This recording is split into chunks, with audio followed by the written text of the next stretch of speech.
Hi everyone, my name is Zainab Bokhari, and I am so honored to be part of this platform representing Crossing Borders Education as a youth engagement representative. And I'm just going to quickly talk about my background and what I'm here for today. So, my work is centered on building bridges between cultures, communities, and most importantly, individuals. Um, and over the years, I have had the privilege of leading global youth initiatives, engagement initiatives in places like Brazil, the EU, Morocco, Pakistan, UK, and the US. So I would say what drives me is a deep passion for connecting people through meaningful conversations and creating spaces where you feel empowered to lead with compassion. Um, and I believe that the strength of a community lies in the strength of its character, and that is exactly what I'm here to talk about today. But before we dive in, I want to look at this quote to set the tone for the session a little bit.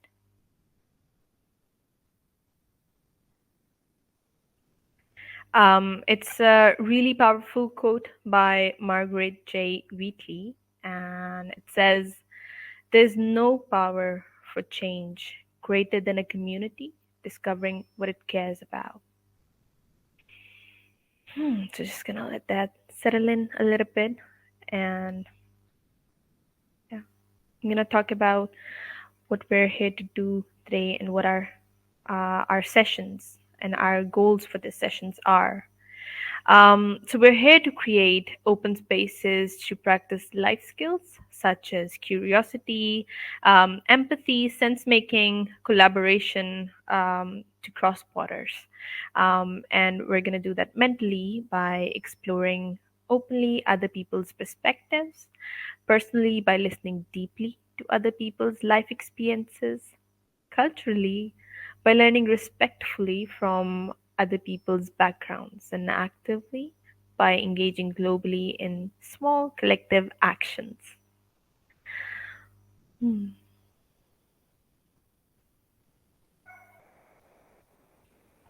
We're going to talk about our crossing borders methodology a little bit, and we dive deep into the power of going personal. So we share experiences, stories that deeply resonate with ourselves, and we hope that could resonate with the others.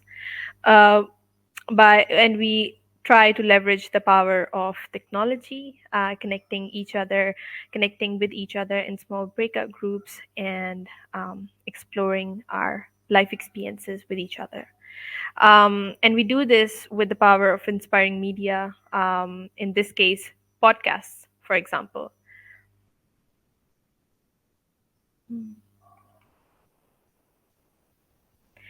And we're gonna be carrying out the session in this methodology, which has we're gonna introduce you to an activity. We'll go to watch a CBE media clip. We'll have a bit of time for written reflection. We'll go into our small group dialogues, and we come out as a large group in a debrief, uh, share our insights. Beautiful. Thank you for sharing that. And I'll guide you through how we can use a podcast circle to not only share these stories to cultivate empathy, resilience, and courage. Um, and I would say qualities that define strong, compassionate leaders. Um, and it doesn't matter if you're a seasoned change maker per se or just beginning your journey. This session is for anyone who is here right now and anyone who watched the recorded version. So, let's dive into the power of podcasts to transform both ourselves and our communities. So, we'll dive into this first video, and we'll see how we can bring up the video right now.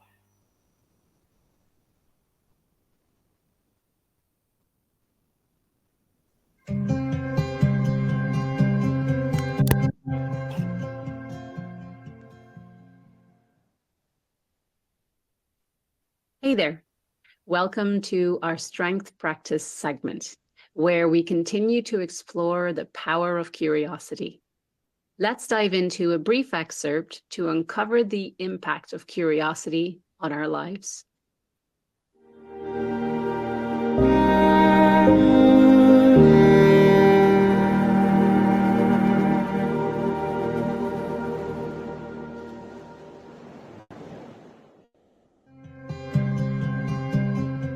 Curiosity. Curiosity leads us to experiencing ourselves and the world in new ways. Curious people are actively exploring their world. Curiosity is directly linked to open-mindedness, which is the ability to examine things from multiple sides. Open-mindedness involves a willingness to question one's own assumptions. This strength empowers us to see new sides to an issue. Curiosity is confident enough to admit when it does not know.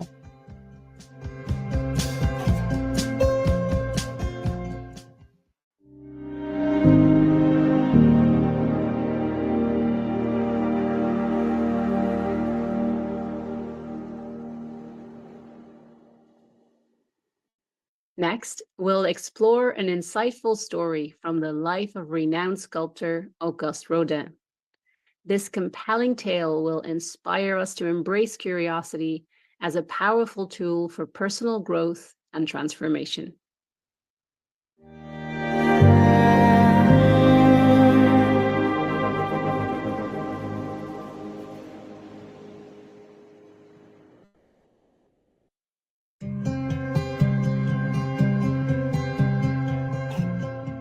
The famous French artist and sculptor Auguste Rodin had a special practice when beginning to work on a new piece. It is said that he would sometimes sit in stillness, looking at the texture of the rock, looking at the different shapes, the veins that ran through that raw material. Sometimes he would sit for hours, sometimes he would sit for days, and he would wait and observe until he could start to see the shape, the figure that wanted to be revealed from the uncarved rock. It was only then that he would start his work of sculpting. And then he was just freeing the figure that was already there, chipping away what covered it. What a powerful image. We can ask ourselves, where do we as humans learn how to work with the raw material of our lives, work with our uncarved stone? How do we learn the skills to wait and observe before we begin to sculpt?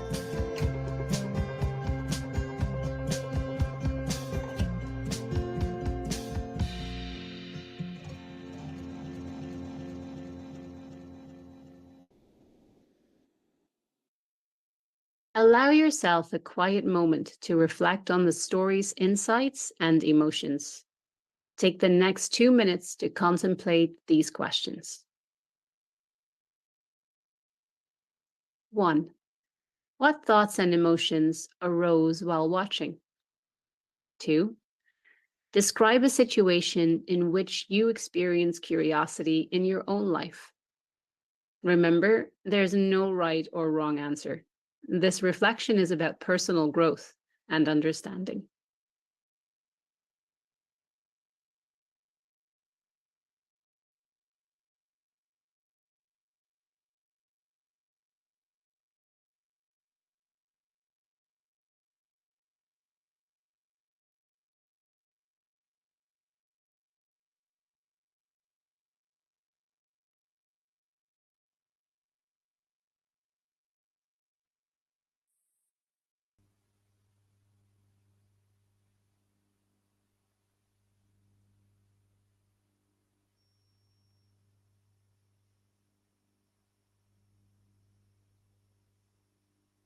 Sorry, Zainab, you're on mute.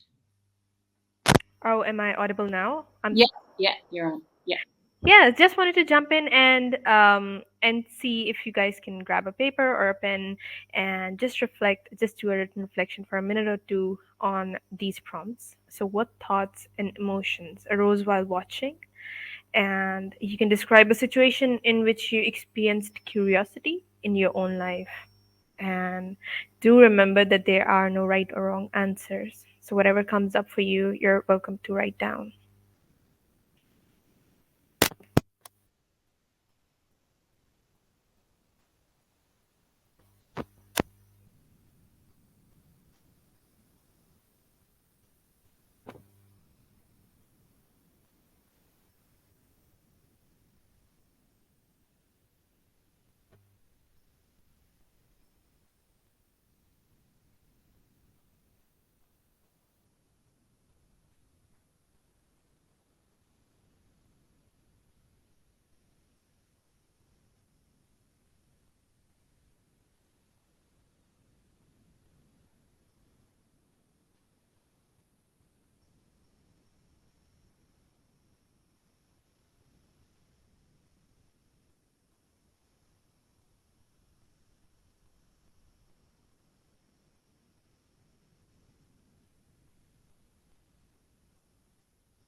Okay, as we're beginning to sum up our written reflections, I would just take a moment to explain a little bit um, our methodology. So we aim to um, dive into, after these written reflections, we usually dive into our breakout rooms, and we share our experiences with each other in those breakout rooms.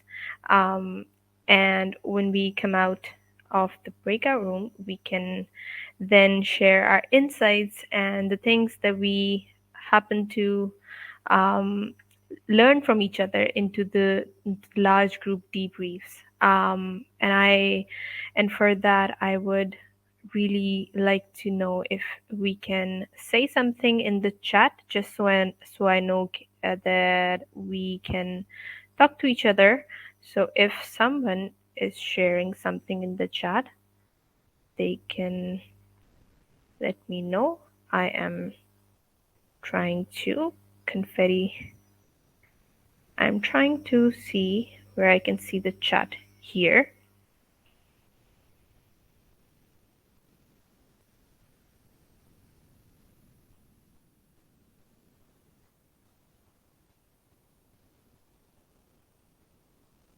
Hmm.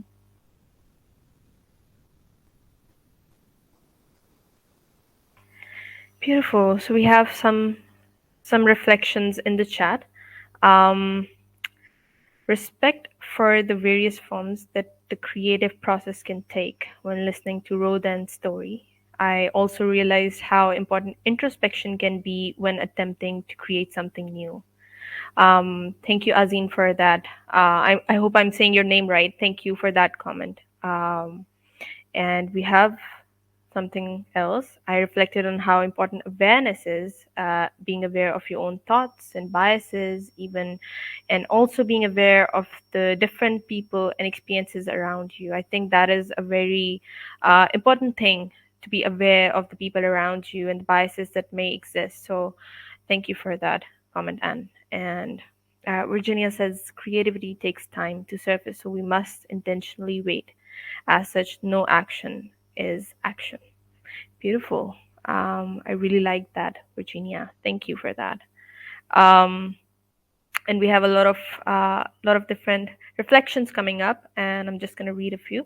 I've been reflecting. Misbah Rahman says, I've been reflecting on how essential it is to cultivate awareness in our lives. It is not just about being conscious of our own thoughts, emotions, and biases, but also about paying attention to the diverse people and experiences around us. By understanding our internal world and recognizing the uniqueness of others, so we can grow more empathic and open minded.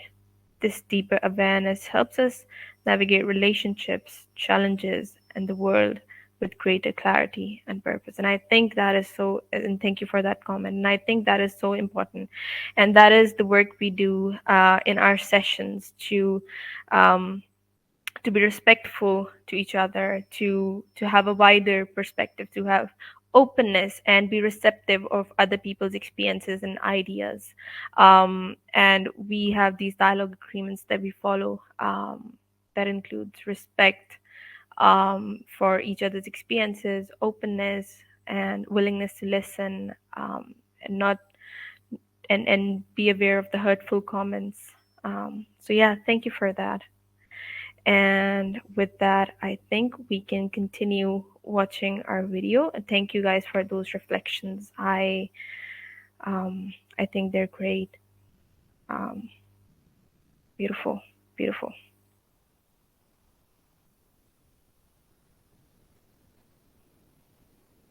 Do we have our beautiful? Thank you.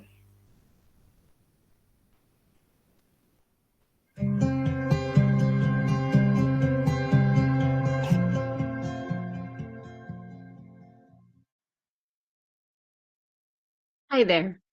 Up next, we'll inspire our next small group dialogues by an uplifting media clip. With endless amazing content out there online, our goal is to select pieces that spark meaningful conversations. To be most engaging, grab your pen and paper to jot down quick notes when something resonates. Let's explore this clip together and then share insights in our small groups.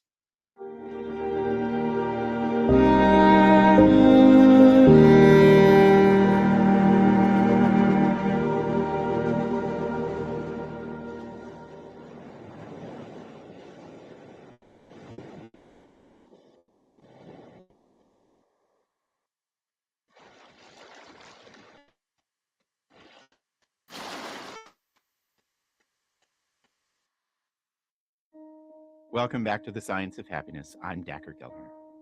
Today on our show, we're talking about how curiosity can help us break through assumptions that get in the way of relationships and forge new paths forward. Our guest, Scott Shigioka, is the author of a remarkable new book, Seek: How Curiosity Can Transform Your Life and Change the World. Scott, it's so nice to have you on the show. Thanks so much. I'm like beaming. In your book, you make this really interesting distinction that shook me, which is between ordinary curiosity and then deep curiosity. Tell us about that. Yeah, so I talk about it on a spectrum. Curiosity is on a spectrum. There's shallow on one end and then deep on the other end. And shallow curiosity is the desire to know things. It's in questions like, what's your name? Where are you from? What do you do for work? You get some information and it's helpful in some ways. But as you move towards the deep end of the spectrum, you start to unearth stories and insights and values, and it's much richer and it's more nuanced. So instead of asking a question like, what's your name? You might ask, what's the story of your name? Instead of asking, what do you do for work? You might ask, when do you come alive? It really helps you to connect to the people that are in front of you. And it really transforms your own perspectives and your own beliefs. Our guest for today's show did some of these practices, and I want to get your thoughts on this. Tell us about why slowing down is so powerful. Well, the way that I talk about it in the book is using the metaphor of quicksand. What most people do is they flail around and they freak out, and that actually sinks you in further and faster. What you want to do when you're in quicksand is you want to slow down and really focus on your breath and become as buoyant as possible. And you want to calm yourself so that you can really have a better decision making process. And then you want to intentionally and slowly move your body so that you kick the sand around. That allows you to then rise to the surface, and then you can get out of the quicksand. And, I like to say that we're all in quicksand in different moments of our lives. And sometimes our inclination is to add fire on fire when we slow down. That really does make a difference. So tell us about visualizing being curious, like using imagery, such a nice scientific literature there, police officers in Detroit. when they visualize scenarios and being more relaxed in those settings, were better able to reframe kind of the complexities of their work in positive terms. How do we visualize being curious? I think a lot about visualization in the context of sports. Alan Richardson, who was a psychologist who studied mental rehearsal, basically this idea of if you can close your eyes and imagine yourself shooting a free throw basketball in a particular way every day, would that allow you to improve your free throw shots? And basically, the answer is yes, almost just as much as if you were to practice it in a court every single day. So, that also applies if you're going into your office and you're going to have a really tense, conversation with your employees, and you want to show up with that calmness, with that curiosity. Good reminder. My final question, Scott, give us a couple of closing pieces of wisdom on how we can rely on our capacity for curiosity. Yeah. Yeah. And I learned this from the wildland firefighter in Montana, and who said, I don't fight fires. I am with the fire. I need my curiosity to actually respond to what's happening in our communities with these fires.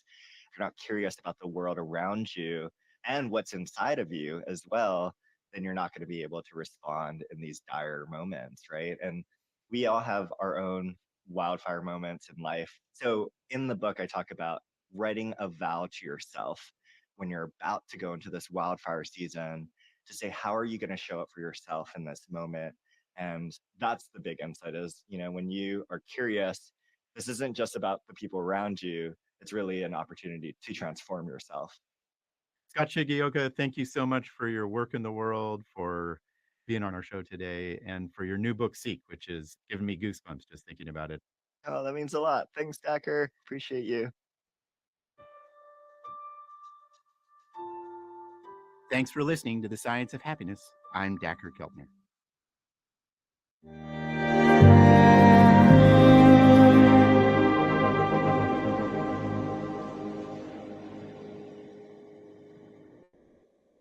Take a moment to reflect on the clip's message. Spend 2 minutes to contemplating these questions. What resonated with you most in this clip? How do the messages relate to your life? As we get ready for empathic dialogue, remember there are no right or wrong answers. Focus on identifying thoughts or feelings that hold personal significance for you.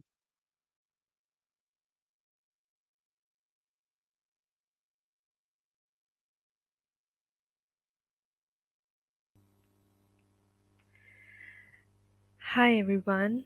Um, we have a moment of reflection. So I would suggest maybe write or draw or doodle, whatever feels comfortable to you, and share reflection in the chats. I've been reading your reflections in the chat before from the earlier exercise, and I couldn't agree more. So I would love to read any other insights that might spark up for you.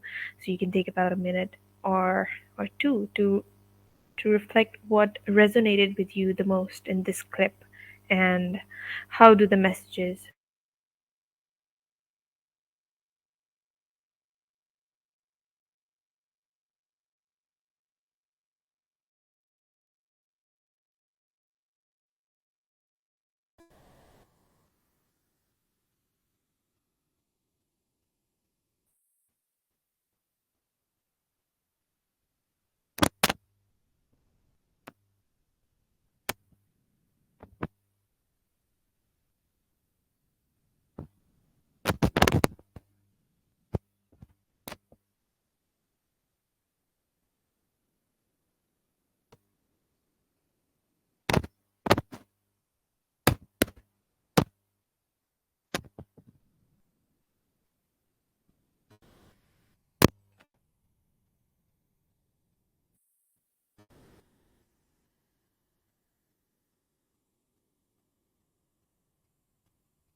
We have about maybe a minute more to come up with any insights that might have sparked watching the video clip um, from the podcast, the the audio and the video clip.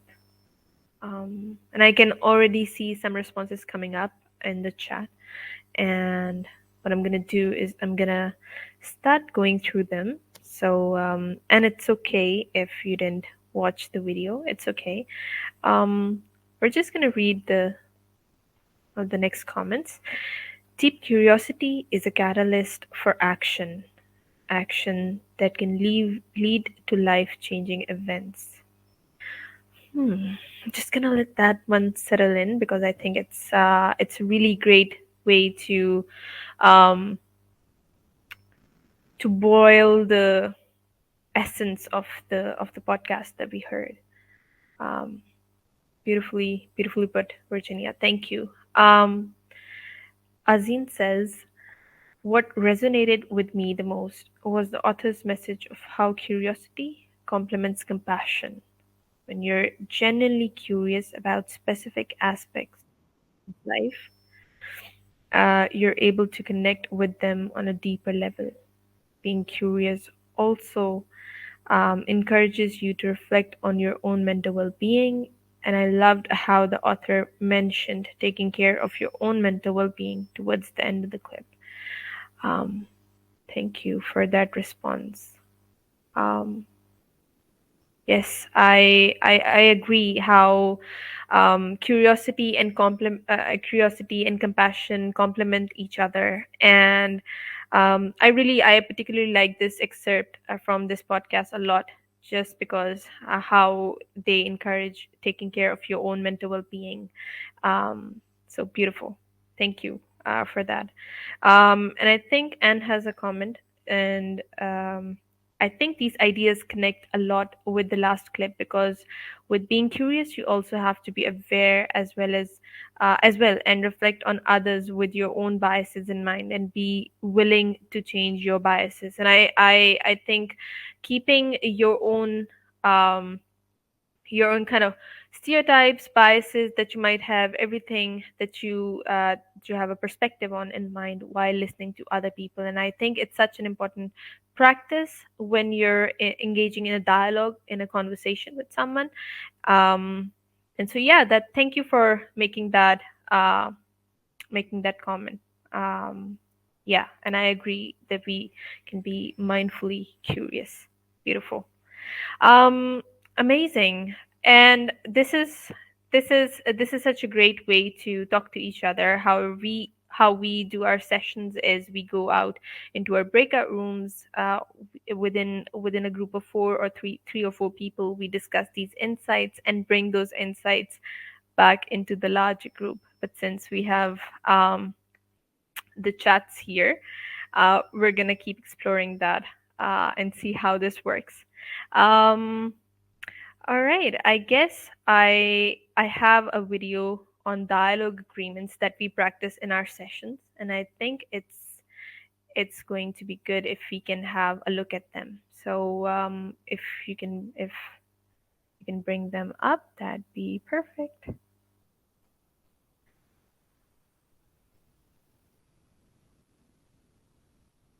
And it's okay. We have technology, and it can be slow at times, but it can be beautiful. So yeah, there we go. Let's watch this video.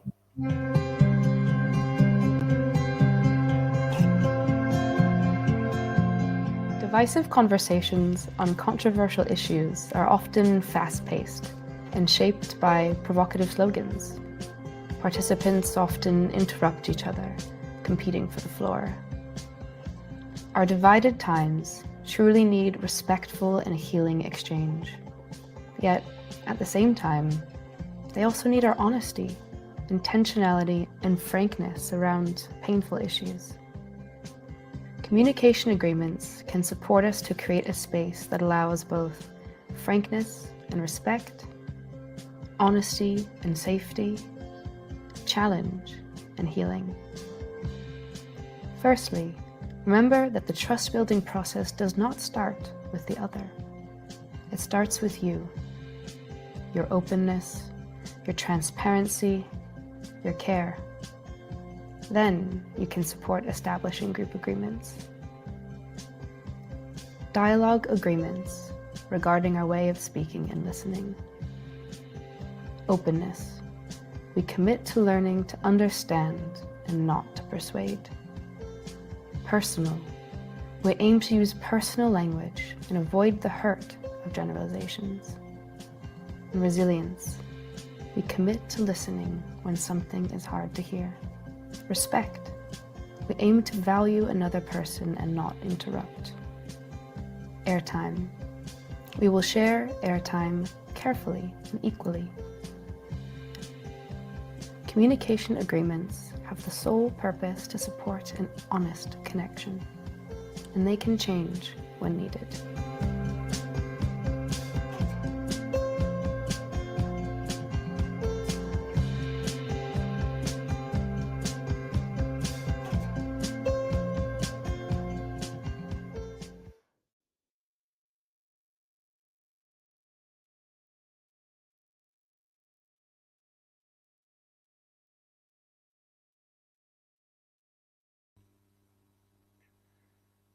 Hmm. So we just had a look at our dialogue agreements, and I feel like these are so important when engaging in conversations. And I would like to invite. So the invitation from me is to reflect on these dialogue agreements and see how they resonate with you and what are the ones that you use quite frequently in your conversations. And I also invite you to think about any other agreements that might have come up for you in your previous conversations. We can take about a minute or two again to reflect on these and share them in the chat. So, yeah, you can write or draw or doodle whatever comes up for you, and we'll wait for the chat.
We're gonna take 10 or 15 more seconds to compile our thoughts. And I already see a lot of comments in the chat. So I'm gonna start reading them out in just 10 seconds.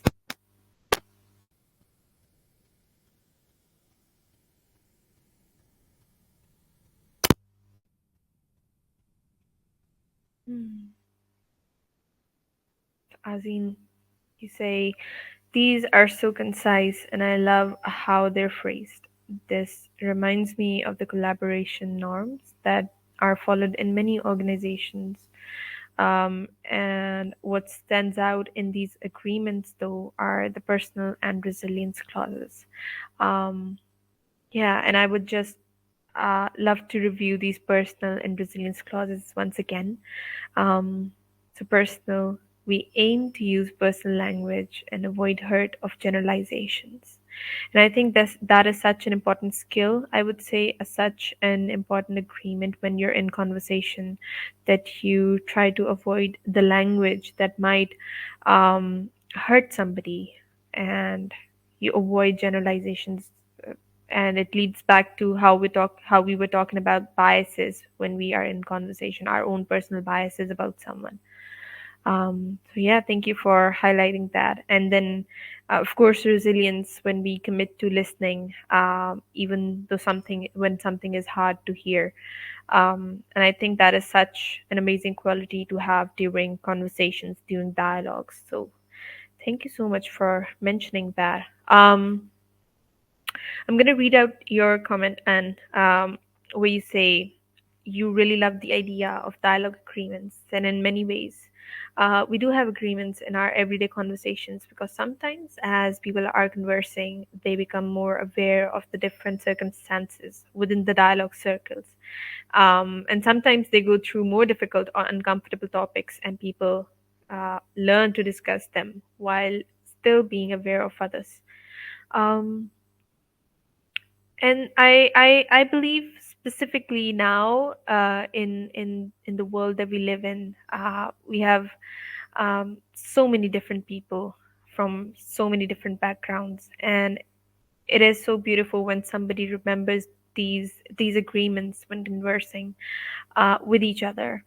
It just saves us so much hurt, from saves us from so much hurt, and just being respectful of each other's space, of each other's backgrounds.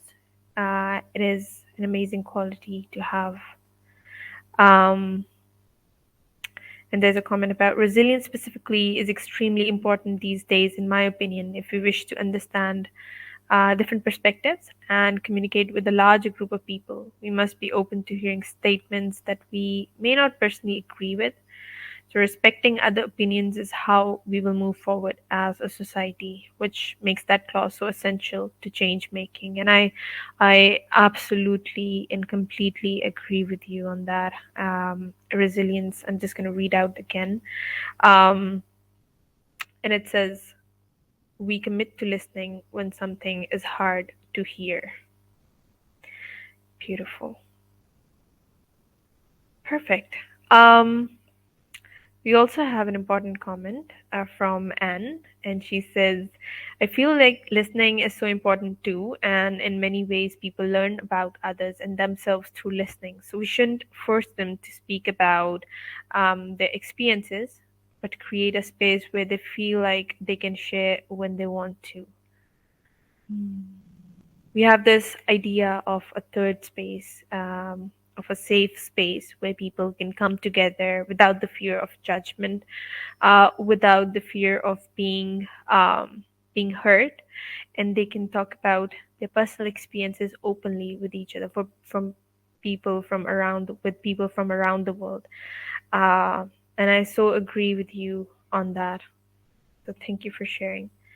Um, and I would also like to read out Misbah Rahman's comment, uh, where you say, I really like the idea of dialogue agreements, because in many ways we already use similar practices in our daily conversations. As people talk, they become more aware of the different situations and perspectives in the conversation. When tougher or more uncomfortable topics come up, people learn to discuss them while being thoughtful of others' feelings. Dialogue agreements help guide the process, encouraging everybody to stay respectful and open, even during difficult conversations. Thank you for sharing that. I think that sums up the all the dialogue agreements that we just saw the video on, and that we just discussed. And thank you for those insights. I really appreciate it. Beautiful.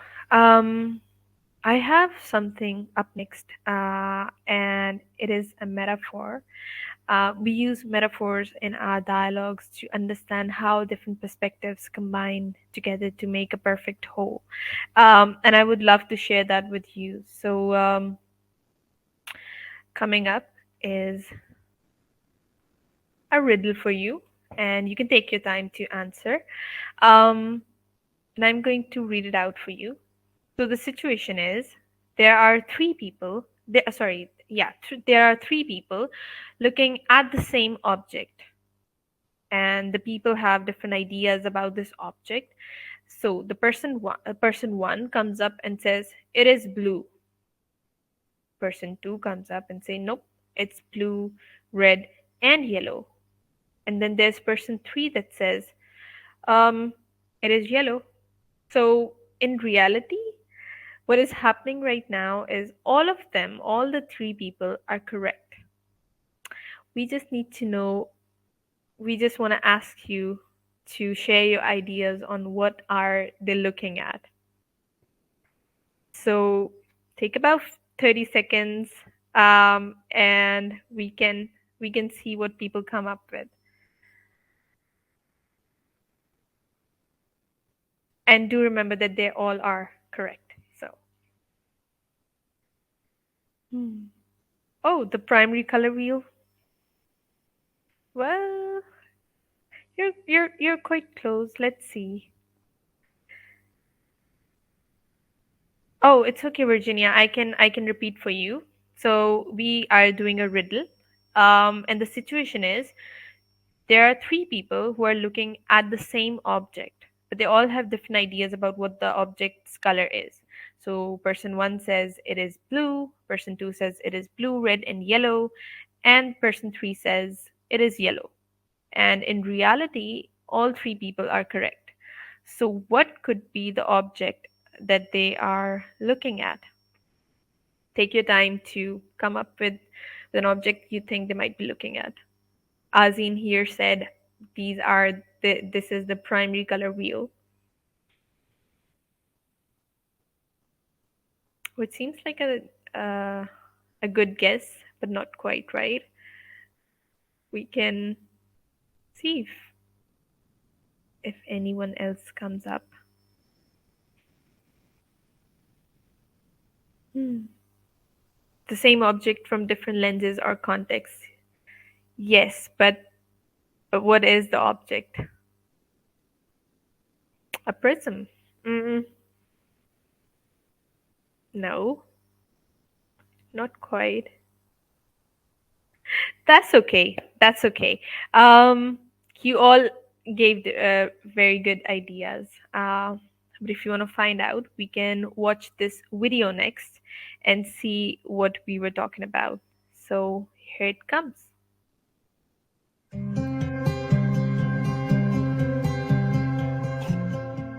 In our sessions, we love to use creative metaphors that help bring forward the values and practical ways that we can enter into dialogue with each other. And it helps us to co-create safe spaces that enable us to feel trust and build deep connections. One of these metaphors is that of the Rubik Cube. Perhaps you've seen a Rubik Cube before. It's a many-sided cube with different colors on each side, and our invitation to you is to go ahead and pass the cube. What does this mean? Well, when it's your turn to speak, you might hold the cube and you might describe one of the sides that are yours, one of the colors, one of the ways that you see the world. And when you're done, you might pass that on to someone else in your group. This allows us to get a glimpse collectively of the other sides of this cube, the other colors that exist, and to really witness each other's perspectives. It's lucky that our world is not flat and that we get to share our dimensionality with each other. But it's also important to remember that we all have different abilities. And so it might be that two people looking at the same cube see something markedly different. For example, someone for whom colors are visible, and for someone who might be colorblind. So as a group, we can pass the cube and we can develop the important dialogue skills of curiosity and openness, active listening, and intentional speaking.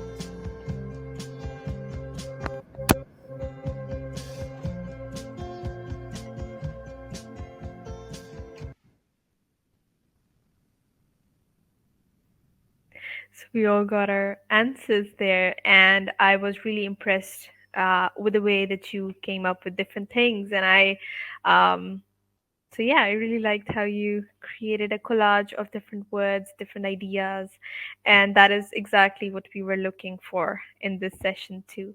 Um, so yeah, I just want to we have still about 5 minutes left, so I just want to thank you all for being part of this session today, and I hope you have a deeper leave with a deeper understanding of how something as simple as a podcast circle can inspire personal growth and foster compassionate action in your communities. And if you'd like, you can continue this journey and explore more opportunities to connect with youth globally. I encourage you to check out our programs at Crossing Borders Education. We offer a range of initiatives focused on intercultural dialogues and character development through character strengths, and they are all designed to empower youth to make a meaningful impact. So you can learn more by visiting our website or reaching out to me directly. I'll just share my email right here in the comments. I'd love to continue these conversations with you again. So, and I hope to see you all in our future programs. So, thank you again for being here. Much appreciation, and I genuinely thank you guys for the engagement that you guys give. Linda can also put in her email in the chat if you want to reach out to any one of us personally. You're more than welcome to. Thank you, Linda, for that. I believe we had a banner uh, of our organization here, or a link in the chat, maybe. Um, so, Linda, if you can put the link to our website, you can check it out. And thank you so much, guys, for being here. And I'm just going to read out the final comments. Azine says, thank you, Zainab and Linda. I went through CB website a few days ago and it looked extremely interesting, especially the creative. Thank you so much. You're welcome to check out our website and register for more of these programs. Thank you.